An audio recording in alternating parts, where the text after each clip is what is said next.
Tribunal Federal manteve as regras estabelecidas no fim do ano passado para a tramitação do pedido de abertura do processo de impeachment no Congresso contra a presidente Dilma Rousseff. O ministro relator Luiz Roberto Barroso manteve o voto de dezembro, rejeitou os recursos da Câmara dos Deputados contra o rito do impeachment.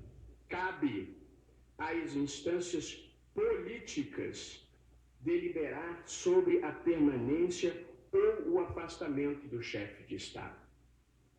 Ao Supremo Tribunal Federal toca tão somente zelar pelo cumprimento da Constituição e das demais normas aplicáveis. 8 ministros seguiram o relator, entenderam que não houve omissão nem contradição nas decisões do tribunal e que o recurso da Câmara não poderia ser usado para julgar tudo de novo. O fato de simplesmente não ser do agrado da parte que não viu atendido seus interesses não justifica, por si só, provocar um novo julgamento da causa. A causa está julgada. O que a Corte fez foi manter a integridade e a inteireza da sua jurisprudência já sedimentada após a Constituição de 1988. Gilmar Mendes e Dias Toffoli foram os únicos a discordar. Toffoli disse que há contradição, porque com a indicação dos integrantes da comissão do impeachment pelos líderes partidários e sem chapa avulsa,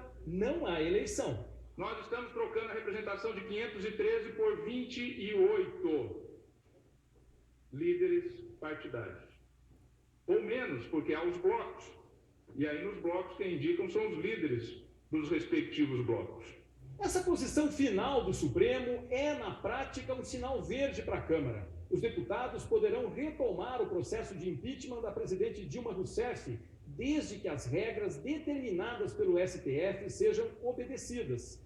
E se surgirem divergências, a Corte poderá ser acionada de novo. Com a rejeição do recurso, a comissão especial na Câmara, que analisa o pedido de abertura do processo, deve ser eleita com voto aberto.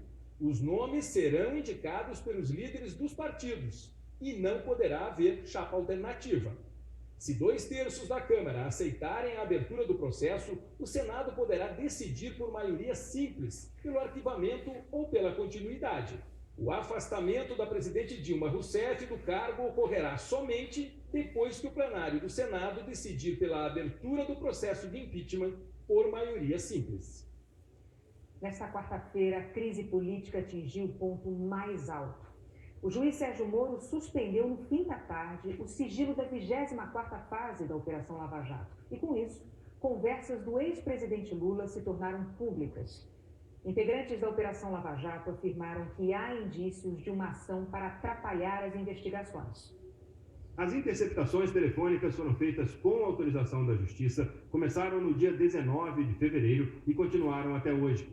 Numa conversa gravada em 27 de fevereiro, dias antes da condução coercitiva de Lula, em 4 de março, o ex-presidente conversa com Rui Falcão, presidente do PT. Lula disse: tô esperando. Segunda-feira, eu estou esperando, segunda-feira, a operação de busca e apreensão na minha casa, do meu filho Marcos, do meu filho Fábio, do meu filho Sandro, do meu filho Cláudio. E Rui Falcão respondeu: eu vi esse noticiário aqui. Investigadores dizem que essa conversa e outras que foram interceptadas indicam que Lula pode ter ficado sabendo da operação contra ele e tentado atrapalhar os trabalhos da Lava Jato. Lula teria, inclusive, buscado influenciar ou conseguir ajuda de autoridades do Ministério Público Federal e até de ministros do Supremo Tribunal Federal. Numa conversa gravada no dia 27 de fevereiro, o ex-presidente fala com Paulo de Tarso Vanucchi, ex-ministro da Secretaria de Direitos Humanos no governo Lula. De acordo com a Polícia Federal, há indícios de que no diálogo Lula esteja se referindo ao ministro indicado da Justiça, Eugênio Aragão, que também é subprocurador-geral da República. Lula disse: o problema é o seguinte, Paulinho, nós temos que comprar essa briga, eu sei que é difícil, sabe? Eu às vezes fico pensando até que o Aragão deveria cumprir um papel de homem, porque o Aragão parece nosso amigo, parece, mas está sempre dizendo: olha... Logo depois de sair do depoimento à Polícia Federal no dia da Operação Aletheia, em 4 de março, Lula falou com Dilma sobre um pedido dos advogados dele, que estava no Supremo Tribunal Federal, questionando quem deveria investigá-lo, se o Ministério Público de São Paulo ou a Força Tarefa da Lava Jato, em Curitiba. Lula falou: Eu acho que eles quiseram antecipar o pedido nosso que está na Suprema Corte, que está na mão da Rosa Weber. Após o diálogo com Dilma, Lula conversa então com o ministro-chefe da Casa Civil, Jacques Wagner, e solicita que ele converse com Dilma a respeito do negócio da Rosa Weber. Lula falou: mas viu, querido, ela está falando dessa reunião, ó Wagner. Eu queria que você visse agora, falar com ela, já que ela está aí, falar o negócio da Rosa Weber, que está na mão dela para decidir. Se homem não tem saco, quem sabe uma mulher corajosa possa fazer o que os homens não fizeram. A ministra Rosa Weber negou o pedido da defesa de Lula porque entendeu que não houve ilegalidade nas duas investigações. Em outro telefonema, um homem identificado como Roberto Carlos deixa claro que o ministério serve de foro privilegiado para Lula. Roberto Carlos fala: eu acho, tem uma coisa que está na mão de vocês, é ministério, acabou. Roberto Carlos continua: agora você tem uma coisa na tua mão, você, o PT, a Dilma, vai ter porrada, vão criticar, e daí? Numa boa, você resolve outro problema, que é o problema da governabilidade. Numa conversa gravada no dia 27 de fevereiro, o ex-presidente Lula fala com Paulo de Tarso Vanucchi, ex-ministro da Secretaria de Direitos Humanos do governo Lula.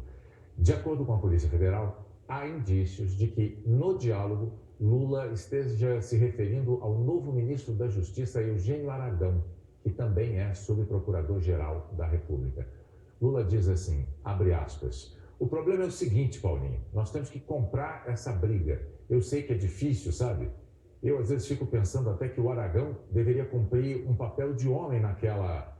E o presidente diz um palavrão. Porque o Aragão parece nosso amigo. Parece, mas está sempre dizendo, olha...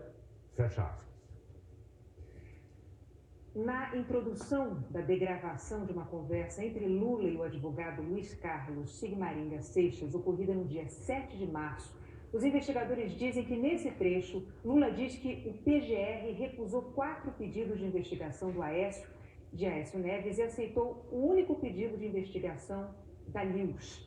Ele fala que essa é a gratidão do PGR por ter sido nomeado procurador. Sigmaringa diz que vai fazer uma petição formal e jogar para a imprensa para constranger o PGR. Lula diz, abre aspas, eu não sei o que eu pedi para você de manhã, mas era uma coisa simples, que não precisava de formalidade. Sigmaringa Seixas pergunta, não, mas simples. Ele vai dizer não, ele não vai receber, eu conversei com gente só. Lula diz, é porque ele recusou 4 pedidos de investigação ao Aécio e aceitou a primeira de um bandido do Acre contra mim. Sigmaringa responde, pois é, mas se fizer uma petição, Lula diz, essa é a gratidão dele por ele ser procurador. Sigmaringa responde, pois é, mas se ele tiver, se a gente formalizar, inclusive, jogando para a imprensa, ele vai ficar constrangido. Se for lá conversar com ele, ele diz não e pronto, ou não diz né. Lula diz a Sigmaringa, então conversa com o Cristiano. No dia 7 de março, a Polícia Federal interceptou uma conversa entre o ex-presidente Lula e o prefeito do Rio de Janeiro, Eduardo Paes. O prefeito diz que está sofrendo e Lula rebate, dizendo que ele é abençoado por Deus por causa das Olimpíadas. O prefeito Eduardo Paes afirma, então, que fazer Olimpíada com Lula e com Sérgio Cabral é uma coisa, mas segurar com aquele bom humor da Dilma e do Pezão, Lula comenta, não é fácil, querido. A conversa segue e o prefeito do Rio afirma, agora, da próxima vez o senhor me para com essa vida de pobre, com essa tua alma de pobre, comprando esses barcos de M. Ele usou a palavra que eu não preciso repetir aqui, sítiozinho vagabundo, e aí diz um palavrão. Isso é a palavra do prefeito do Rio, Eduardo Paes. Aí o ex-presidente Lula ri e Eduardo Paes continua. O senhor é uma alma de pobre. Todo mundo fala aqui no meio, eu falo o seguinte, imagina se fosse aqui no Rio, esse sítio dele, não é em Petrópolis, não é em Itaipava, é como se fosse em Maricá. E o prefeito diz alguns palavrões. E Lula, mais uma vez, ri. Em uma das ligações interceptadas pela Polícia Federal, o ex-presidente Lula fala para o ministro da Fazenda, Nelson Barbosa, acompanhar o que a Receita Federal está fazendo junto com a Polícia Federal. No diálogo, Lula fala o seguinte, abre aspas, o Nelson, Vou te falar uma coisa por telefone, isso daqui, ó. O importante é que a Polícia Federal esteja gravando. É preciso acompanhar o que a Receita está fazendo junto com a Polícia Federal, bicho. Nelson Barbosa responde. Não é? Gagueja um pouco e depois prossegue. Eles fazem parte. Lula retruca. Mas você precisa se inteirar do que eles estão fazendo no Instituto. Se eles fizessem isso com meia dúzia de grandes empresas, resolvia o problema de arrecadação do Estado. Nelson Barbosa responde. Sei. O ex-presidente Lula continua. Sabe, eu acho que eles estão sendo... E fala um palavrão. Nelson Barbosa responde. Tá. Lula complementa. Estão procurando pelo em ovo, eu acho. Eu vou pedir para o Paulo Camoto botar tudo no papel, porque era preciso você chamar o responsável e falar... Ele fala um palavrão. Vocês estão fazendo o mesmo com a Globo, com o Instituto Fernando Henrique Cardoso, o mesmo com a Gerdau, o mesmo com o SBT, o mesmo com a Record? Ou só com o Lula? E o ex-presidente fala um palavrão. E logo em seguida, outro palavrão. E Nelson Barbosa responde. Tá, pede para o Paulo colocar. Numa conversa gravada hoje à tarde, por volta de 1h30 da tarde de hoje, e depois do anúncio de que Lula seria ministro da Casa Civil, a presidente Dilma Rousseff liga para o celular do segurança de Lula para falar com o ex-presidente. Alô? Alô? Lula, deixa eu te falar uma coisa. Seguinte, eu tô mandando o Messias junto com o papel para a gente ter ele e só uso em caso de necessidade, que é o termo de posse. Tá? Tá bom, tá bom. Só isso, você espera aí que ele tá indo aí. Tá bom, tô aqui, fica aguardando. Tá? Tá bom. Tchau. Tchau, querida. O advogado-geral da União, José Eduardo Cardoso, disse que o diálogo de Dilma, ao contrário da interpretação da oposição, não estava dando a Lula um documento para ele se livrar de uma possível ação policial. Segundo o ministro, a presidente estava enviando a Lula o documento chamado termo de posse para ele assinar. Isso porque Lula, de acordo com Cardoso, estava com problemas para comparecer à cerimônia de posse marcada para amanhã. Muito bem, nós vamos agora a Belo Horizonte, não é Brasília, esse é o repórter Ricardo Soares que vai falar ao vivo com a gente. Vamos ver se a gente consegue recuperar o sinal. Ricardo, está ouvindo o Jornal Nacional, estúdio do Jornal Nacional no Rio de Janeiro, Ricardo?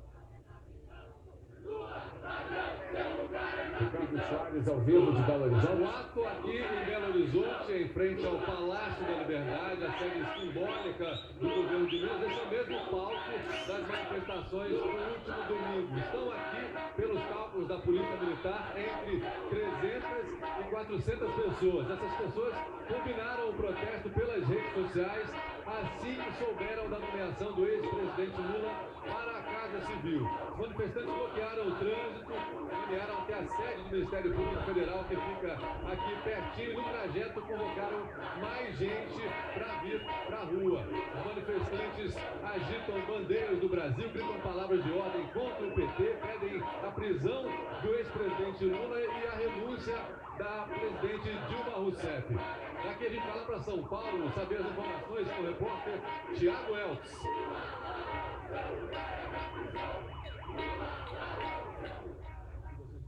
É o prédio da Federação das Indústrias do Estado de São Paulo. Ele tem uma fachada de LED e a Fiesp havia organizado para hoje esse protesto, colocando essa bandeira verde e amarela com uma faixa preta.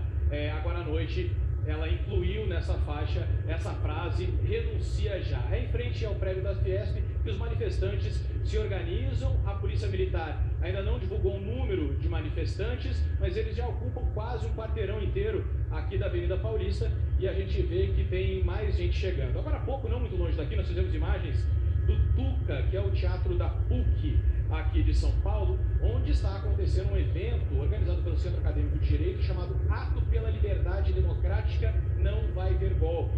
Reúne artistas e juristas de esquerda e representantes de movimentos sociais. Dentro do teatro tem 700 pessoas e mais essas pessoas que estão do lado de fora. Agora nós vamos a Brasília com o repórter Fernando Rego Barros. Aqui em Brasília já são quase 4 horas de protesto. Os manifestantes começaram a chegar aqui por volta das 5 da tarde e continuam aqui posicionados em frente ao Palácio do Planalto. Eles protestam contra a nomeação do ex-presidente Lula para ministro-chefe da Casa Civil. A nomeação foi anunciada hoje à tarde. Agora, uma parte dos manifestantes se deslocou para a Praça dos Três Poderes e formou até uma fogueira ali com pneus. A segurança continua acompanhando tudo de perto, mas sem interferir na manifestação que acontece de forma tranquila aqui em frente ao Palácio do Planalto. Os manifestantes protestam com cartazes, com faixas e continuam aqui, ou na Praça dos Três Poderes, ou em frente ao Palácio do Planalto. A presidente Dilma Rousseff saiu daqui às 6h35 da noite, rumo ao Palácio do Alvorada. Bonner, Renata. Obrigado, Fernando. Rego Barros, trazendo ao vivo de Brasília as informações. Nós vamos voltar a Brasília também ao vivo com a repórter Camila Bonfim, porque ela tem as explicações do juiz Sérgio Moro para a liberação, a suspensão do sigilo do conteúdo de investigações do ex-presidente Lula, né, Camila? Boa noite. É isso mesmo, Bonner. Boa noite para você, boa noite a todos. O juiz Sérgio Moro justificou ter tornado pública aquela gravação, afirmando o seguinte: a democracia em uma sociedade livre exige que os governados saibam o que fazem os governantes, mesmo quando esses buscam agir protegidos pelas sombras. O juiz disse ainda que, nesse caso sem sigilo, os investigados podem exercer amplo direito de defesa. E assim como em outras etapas da investigação, quando as diligências estão cumpridas, Sérgio Moro torna tudo público e diz que isso ainda é mais urgente em um cenário que ele chama de aparente tentativa de obstrução à justiça, lembrando o caso do senador Delcídio do Amaral, que chegou a ser preso por essa suspeita.